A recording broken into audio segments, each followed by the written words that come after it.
Motivation is a myth. Willpower is a lie. This is the real system to engineer your behavior, master your environment, and build the life you pretend to want.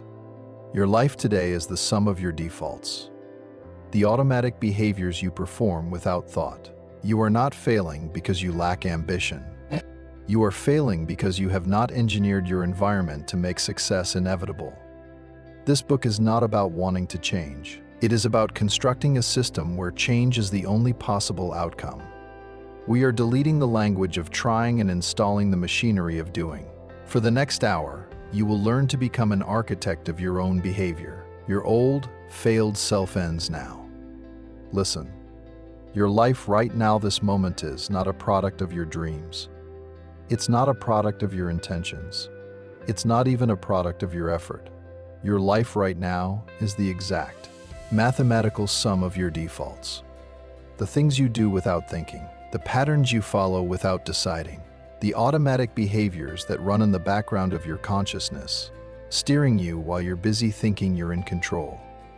You have been sold a lie, a dangerous, disempowering lie. You've been told that change requires motivation, that transformation requires willpower, that success requires some magical burst of inspiration that hits you one morning and carries you to the finish line. This is fiction. Motivation is a myth. Willpower is a lie told by people who don't understand systems.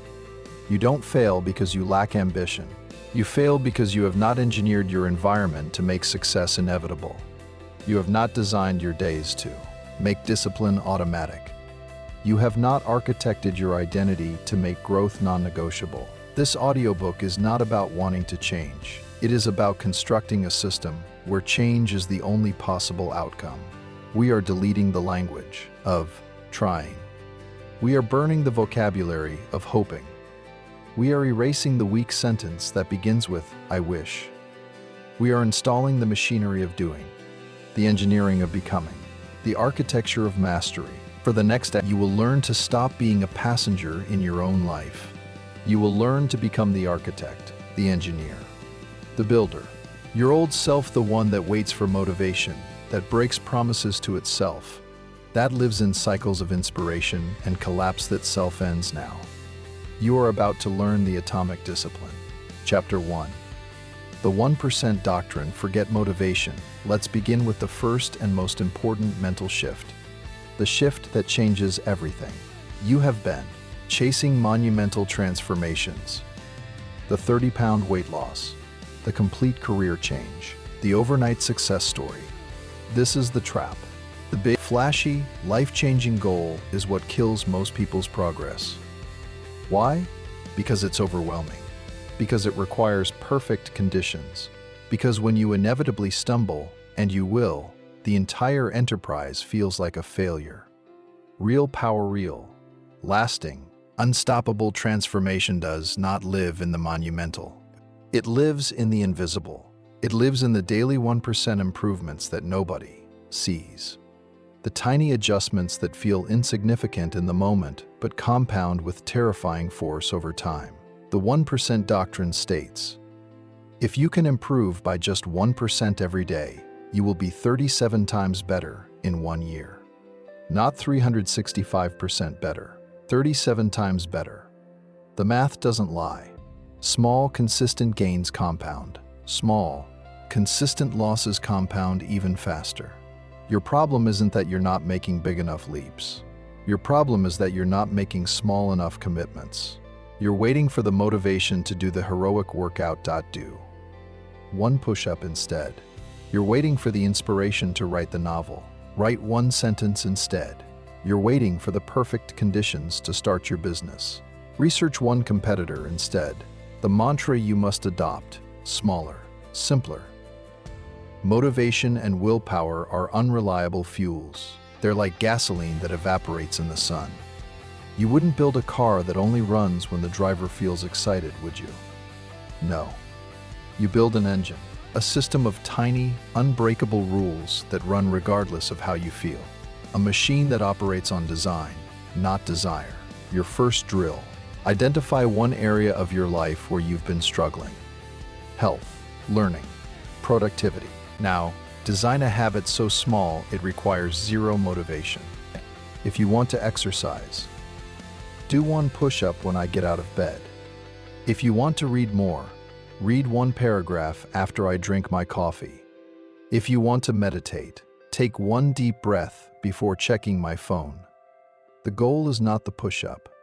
The goal is not the paragraph. The goal is proving to yourself that the system works. The goal is building the identity of someone who keeps their smallest promises. Forget motivation. Build the machine. Chapter 2. Your environment is the invisible hand now. Let's address the second great lie. That discipline is about willpower. That being strong means resisting temptation through sheer force of character. This is backwards and exhausting. Listen carefully. You are not a product of your willpower. You are a product of your design. Your physical space, your environment is the most powerful behavior-shaping tool you consistently ignore. It is the invisible hand that guides 80% of your choices without your conscious awareness. Think about it.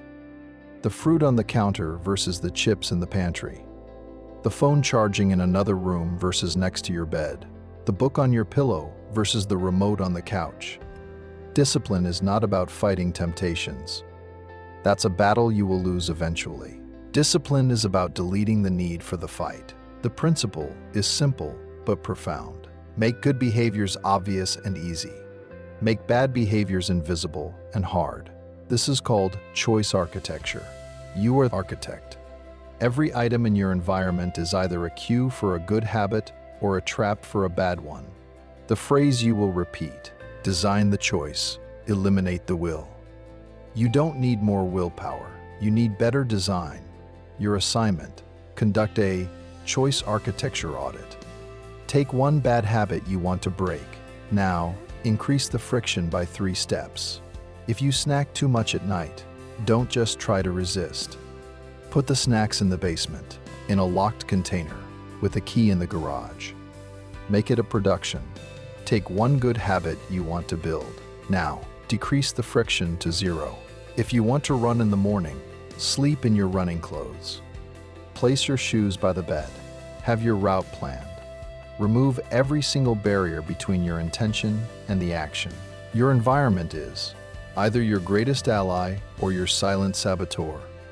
Most people's environment is perfectly designed to produce the results they're getting. If you're not happy with your results, stop fighting yourself and start redesigning your world. The invisible hand is always steering you. Make sure it's steering you toward who you want to become. Chapter 3. Identity before outcome. The unbreakable mantra here is the single most important mental shift in this entire system. Pay attention. Goals are broken. Yes, you read that correctly. The entire concept of goal setting, as we've been taught, is fundamentally flawed. Why? Because goals have an endpoint. Because goals are external. Because goals make your happiness conditional on something you don't yet have. I'll be happy when I lose 20 pounds. I'll be confident when I get the promotion. I'll feel successful when I make X dollars. This is a recipe for perpetual dissatisfaction. Even when you achieve the goal, the happiness lasts about 48 hours before you need a new goal. There is a better way, a more powerful way. Identity is unbreakable. The truth is this: you do not achieve a goal to become a new person. You become a new person to naturally achieve the goal. This changes everything. It flips the script from external validation to internal transformation. The most powerful habit loop in existence is not cue right arrow routine, right arrow reward. That's for behaviors. The most powerful loop is I am a type of person. Therefore, I perform this action. I am a healthy person. Therefore, I order the salad. I am a writer. Therefore, I write every morning. I am an athlete. Therefore, I train even when I'm tired. I am a disciplined person. Therefore, I follow my systems. Your behaviors are not just actions. They are votes for the person you are becoming. Every time you perform a behavior aligned with your desired identity, you're casting a vote for that version of yourself. The question you must ask yourself constantly: what would my ideal self do? Not what do I feel like doing? Not what's easiest right now? But what would the person I want to become do in this situation? Your drill. Write your new identity statement. Make it present tense. Make it definitive. I am a disciplined person. I am a healthy person. I am a focused professional. I am someone who finishes what they start. Now, identify 3 micro behaviors you can perform today that are votes for that identity. If your identity is I am a healthy person, your 3 votes might be: drink water first thing in the morning, take the stairs instead of the elevator, eat vegetables with lunch. Small votes. Consistent votes.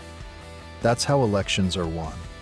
That's how identities are built. Stop chasing outcomes. Start becoming the person who naturally achieves those outcomes.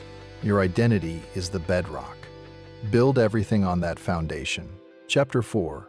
The 2-minute invitation making starts non-negotiable. Let's get practical. Let's solve the most common problem. Starting. You know what you should do. You have the plan. You have the intention. But you just don't start. The workout feels too long. The report feels too daunting. The project feels overwhelming. Here's the truth you must internalize. The battle is never the workout, the book, or the project. The battle is the start. Once you begin, momentum takes over. Once you're in motion, continuing is exponentially easier than starting from zero. So we master the art of the frictionless, non-negotiable invitation. The 2-minute rule states, any habit can be scaled down to a 2-minute version. You don't have to run 3 miles. You just have to put on your running shoes and step outside for 2 minutes. You don't have to write a chapter. You just have to open the document and write for 2 minutes. You don't have to clean the entire house. You just have to clean one shelf for 2 minutes. The rule is sacred. The only failure is not showing up for 2 minutes. This does 2 powerful things psychologically. First, it makes the barrier to entry trivial. There's no mental resistance to just 2 minutes. You can't negotiate with yourself that you don't have 2 minutes. Everyone has 2 minutes. Second, and more importantly, once you start, you often continue. The 2 minutes is just the invitation. Once you're running, you might run 10 minutes. Once you're writing, you might write for 30. But even if you stop after 2 minutes, you've won. Why? Because you maintained the pattern. You kept the chain unbroken. You reinforced the identity of someone who shows up. The practice. Take your most avoided task. The thing you procrastinate on constantly. Now, commit to the 2-minute invitation for 5 consecutive days. Set a timer for 2 minutes. Do the task. When the timer goes off, you have permission to stop. No guilt. No should have done more. Just 2 minutes. What you'll observe over those 5 days is magical. The barrier disappears. The resistance fades. You start looking forward to those 2 minutes because they're painless and they give you a sense of accomplishment. Consistency is not built on heroic efforts. Consistency is built on the back of trivial starts. Master the start, and you master the habit. Chapter 5. The law of addiction. Stack your life. Now we get into the actual engineering. The mechanics of habit formation. Here's a truth that will save you years of struggle. You do not build new habits from scratch. Trying to create a completely new behavior out of thin air is like trying to build a skyscraper without a foundation. It's possible, but it's incredibly difficult and unstable. There's a better way: behavioral grafting. You attach new habits to existing, automatic behaviors you already perform. You piggyback on patterns that are already entrenched in your nervous system. Your existing habits are like railroad tracks that run through your day. Well-established, automatic, reliable. New habits are the trains.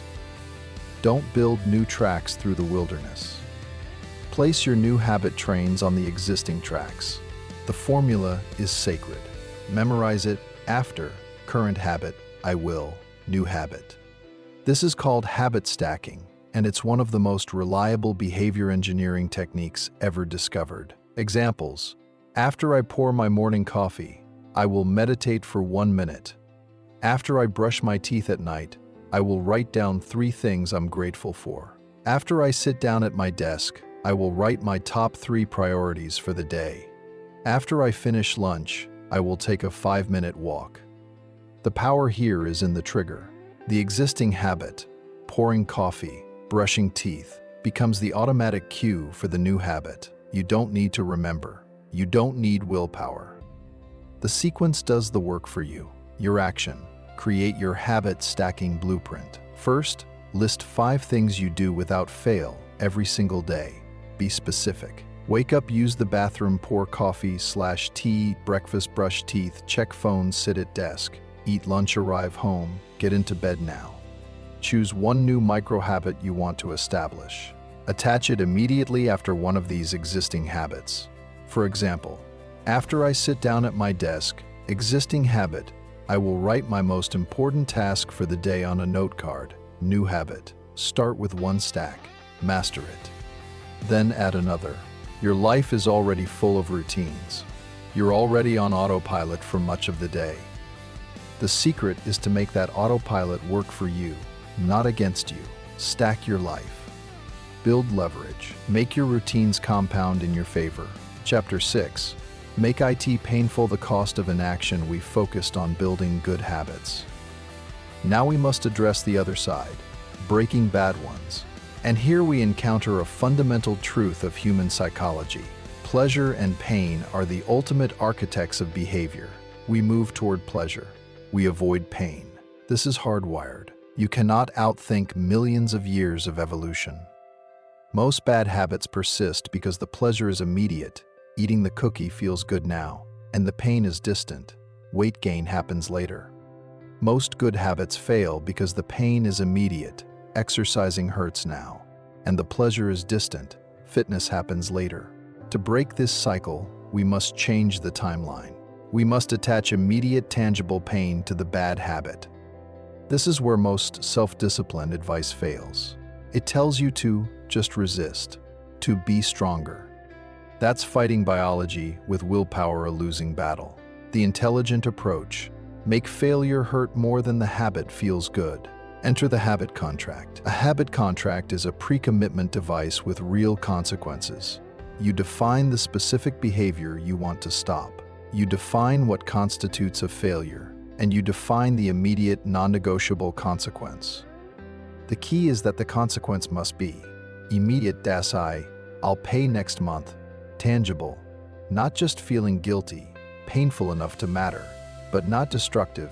Examples: if I smoke 1 cigarette, I immediately donate $50 to a political party I hate. If I check social media during work hours, I immediately do 50 push-ups. If I eat junk food after 8 p.m., I immediately call a friend and confess my failure. The power here is in removing the negotiation. When the urge hits, you're not debating with yourself about willpower. You're facing a concrete, immediate consequence that you designed in a moment of clarity. Your task: create a simple habit contract for one bad habit. Choose wisely. Start with something manageable. Be specific. Bad contract: I won't procrastinate. Too vague. Good contract: if I haven't started my most important task by 10 a.m., I immediately donate $20 to a cause I dislike and text my accountability partner that I failed. Sign it. Date it. If possible, have someone witness it. You're not trying to be perfect. You're trying to create intelligent friction. You're aligning short-term incentives with long-term goals. Stop fighting your biology. Start engineering it. Chapter 7. The focus filter: one habit to rule them all. Here's a critical mistake almost everyone makes. They try to change everything at once. New Year's resolution lists with 15 items. Complete life overhauls. The belief that tomorrow you'll wake up as a completely different person. This is how failure is manufactured. Your willpower is a finite resource. Your attention is limited. Your cognitive bandwidth gets exhausted. Trying to master 20 habits simultaneously is like trying to heat 20 different rooms with one small space heater. All the rooms stay cold, and you burn out the heater. The intelligent approach: the focus filter. Channel all your discipline, all your attention, all your systems into one foundational habit that makes every other habit easier or unnecessary. This is called a keystone habit that creates a ripple effect of positive behaviors throughout your life. Common keystone habits: daily exercise, improves sleep, diet, energy, confidence, morning routine, sets tone for day, builds discipline, meditation, improves focus, reduces stress, increases self-awareness, planning your day, increases productivity, reduces anxiety, reading 10. The question you must ask yourself: which habit, if done daily, would make everything else easier or unnecessary? For one person, it might be waking up at 5 a.m. For another, it might be a daily workout. For another, it might be 30 minutes of deep work first thing. Find yours. Test different candidates. See which one creates the most positive ripple effects in your life. The commitment: for the next 30 days, this keystone habit gets absolute, non-negotiable priority. It gets done first. Before email, before social media, before urgent but unimportant tasks. Even if it's the only productive thing you do all day, you do it. You protect it like it's the most important meeting of your life with your future self. What happens when you master one keystone habit? You build confidence in your ability to change. You create momentum that carries into other areas. You develop the identity of someone who follows through. You often naturally adopt other good habits without effort. Stop trying to boil the ocean. Find your one lever. Pull it consistently. Watch everything else move. Chapter 8. Never miss twice the discipline of the bounce back. Let's address reality. You will fail. You will miss a day. You will break the chain. This is not a question of if. It's a question of what. Most people misunderstand what this means. They think missing once means they failed. They think the system is broken. They think they lack discipline. So they miss once, and then they miss again and again, until they've completely abandoned the habit. This is the wrong response. This is how habits die. The correct response is encapsulated in one ironclad rule: never miss twice. Missing once is an accident. Missing twice is the start of a new, destructive habit. Your resilience is not measured by perfection. Perfection is impossible. Your resilience is measured by the speed of your recovery. How quickly do you get back on track after falling off? The rule is simple: forgive yourself immediately for the first miss. No drama. No self-flagellation. No, I've ruined everything. Treat it like a stumble on a long hike. You don't sit down and declare the hike over. You get back up and keep walking. But this is critical: you use that first miss as a fire alarm, a signal that your system needs attention, that your environment might need adjusting, that your commitment might need renewing. The second miss is where your identity dies. The second miss says, "This isn't important to me." The second miss creates a pattern. Your mantra: 1 is an event, 2 is a pattern. Your practice: review your most important habit right now. Have you missed recently? If so, your only task today is to execute that habit, no matter how small the version. Did you miss your workout yesterday? Do 5 push-ups right now. Did you miss your writing session? Write 1 sentence right now. Did you miss your meditation? Take 3 deep breaths right now. The goal is not the quality of the execution. The goal is restoring the pattern immediately, breaking the potential chain of misses before it forms. Perfection is the enemy of consistency. Consistency is built on imperfection followed by immediate correction. You're not building a record of perfect days. You're building a record of unbroken commitment across imperfect days. Miss once? Fine. Get back up. Never miss twice. Chapter 9. The scorecard: what gets measured, gets mastered. We now come to one of the most underrated yet powerful tools in behavior change: measurement. Here's a universal truth: what you track objectively, you engage with consciously. Without measurement, you are wandering in the fog of your own intentions. You think you're doing better than you are, or worse than you are. You're guessing. Measurement cuts through the fog. It provides objective data. It doesn't care about your feelings. It doesn't care about your excuses. It just records what happened. The mere act of tracking a behavior, simply recording whether you did it or not, has powerful psychological effects. Increases awareness. You can't improve what you're not aware of. Creates accountability to the record, if not to another person. Provides motivation. Seeing a chain of successes feels good. Reveals patterns. You might notice you always fail on Thursdays, for example. The key insight: don't judge the data, just collect it. This is not about beating yourself up for failures. This is about gathering intelligence. You're a scientist studying your own behavior. Scientists don't get angry when an experiment doesn't go as planned. They adjust their hypothesis and try again. Your tool, the habit ledger, simple, analog, powerful. Get a small notebook. At the top of a page, write 3 key behaviors you want to track. For example, exercise writing no phone after 9 p.m. each day. Simply mark a check if you did it, or an X if you didn't. That's it. No notes. No explanations. No, I almost did it, or I had a good reason, or X. Do this for 7 days. At the end of the week, look at the data. Don't analyze yet, just observe. What patterns do you see? Are there days you consistently succeed? Days you consistently fail? What's different about those days? The habit ledger does several things. It makes your progress, or lack thereof, visible. It reduces emotional drama around failure. It's just an X, not a judgment. It creates a game-like quality, trying to get more checks. It provides concrete evidence of your identity.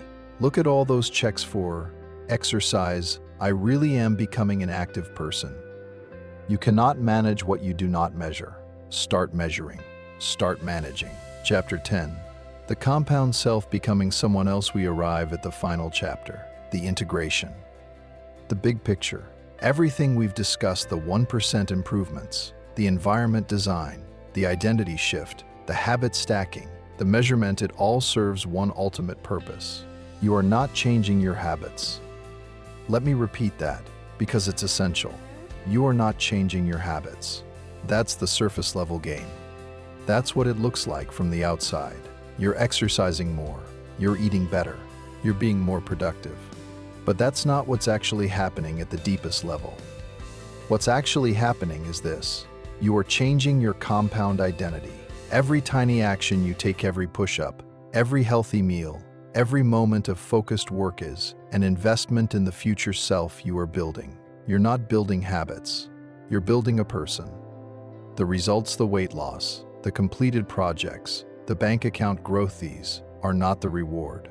They are byproducts. They are evidence that the person is changing.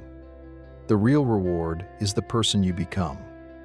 The disciplined person who follows through. The healthy person who respects their body. The focused person who creates value. The resilient person who bounces back. This is the compound self.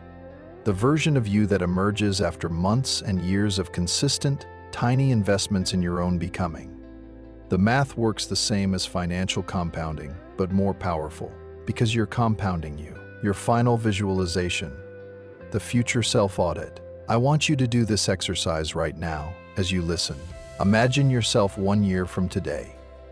Not a vague fantasy version, a realistic version based on if you actually implement the systems we've discussed. Now, write a letter from that future self to your present self. Have your future self thank you for the specific, tiny disciplines you started today. Dear, your name, thank you. Thank you for that first push-up a year ago. Thank you for designing your environment so success was easier. Thank you for never missing twice. Thank you for tracking your progress even when it was embarrassing. Because of those tiny decisions, those atomic disciplines, I am now. Describe your future self. I have accomplishments. I feel emotions. I am becoming who I always wanted to be. With gratitude, your future self. Sign it. Date it 1 year from today. This letter is your compass.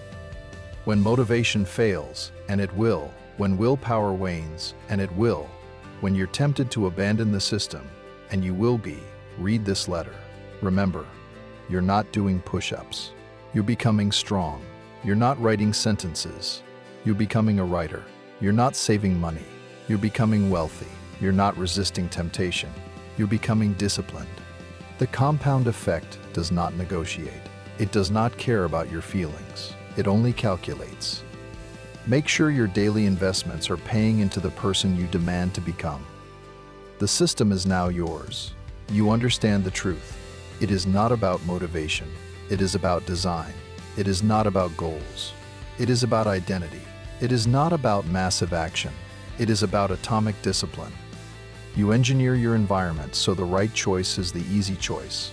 You stack your behaviors so momentum builds automatically. You track your votes so you see the evidence of your becoming. You never miss twice because resilience is your new default. You have the 1% doctrine. You have the 2-minute rule. You have the keystone habit filter. You have the habit contract. You have the bounce back principle. This is the machinery of mastery. It works in silence. It compounds in secret. While others are waiting to feel like it, you are executing the system. The question is no longer can I? The question is, what have I designed? From this moment forward, you are not a victim of your circumstances. You are not a slave to your feelings. You are not waiting for permission. You are an architect. And architects don't hope buildings get built. Architects don't wait for inspiration to draw blueprints. Architects don't complain when the weather isn't perfect. Architects design. They engineer. They build. So build your life, atom by atom, habit by habit, day by day. The person you will become is watching. Make sure they're proud of what they see. Begin. The system is now yours. You understand, it is not about motivation. It is about design. It is not about goals. It is about identity. It is not about massive action. It is about atomic discipline. You engineer your environment. You stack your behaviors. You track your votes. You never miss twice. You have the 1% doctrine. You have the 2-minute rule. You have the keystone habit. This is the machinery of mastery. It works in silence. It compounds in secret. While others are waiting to feel like it, you are executing the system. The question is no longer can I? The question is, what have I designed? From this moment forward, you are an architect. Build your life atom by atom, habit by habit, day by day. The compound effect does not negotiate. It only calculates. Make sure your daily investments are paying into the person you demand to become.